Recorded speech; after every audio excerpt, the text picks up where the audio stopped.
Hi everyone, अस्सलाम वालेकुम and good morning. उम्मीद है कि आप सब लोग खैरियत से होंगे। मैं हूँ आपकी होस्ट, आपकी दोस्त और आपकी एडमिन ज़ेड आर्ट स्टूडियो से। जी तो कैसे हैं आप सब? जी आप लोग हैरान हो रहे होंगे कि आज हमारी एडमिन इस तरह क्यों आ गई।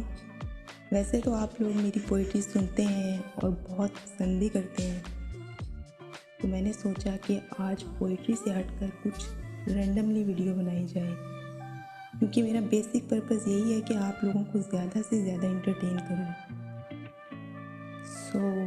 तो आज मैं आप लोगों से करूंगी एक सवाल, जिसका आपने मुझे कमेंट सेक्शन में देना है जवाब, ताकि मुझे भी पता चले कि हमारे चाहने वाले हमें कहाँ कहाँ से ज्वाइन करते हैं। जी तो इसको आप कह लें या क्विज़ या फिर क्वेश्चन ऑफ द डे। जी तो क्वेश्चन ऑफ द डे यही है कि आप सब लोग कहाँ कहाँ से बिलोंग करते हैं।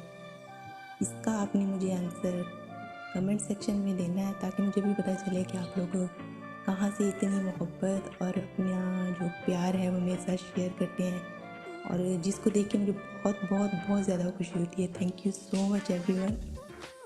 जी तो स्टार्ट करते हैं। आप लोगों के आंसर्स का मुझे वेट रहेगा। Thank you.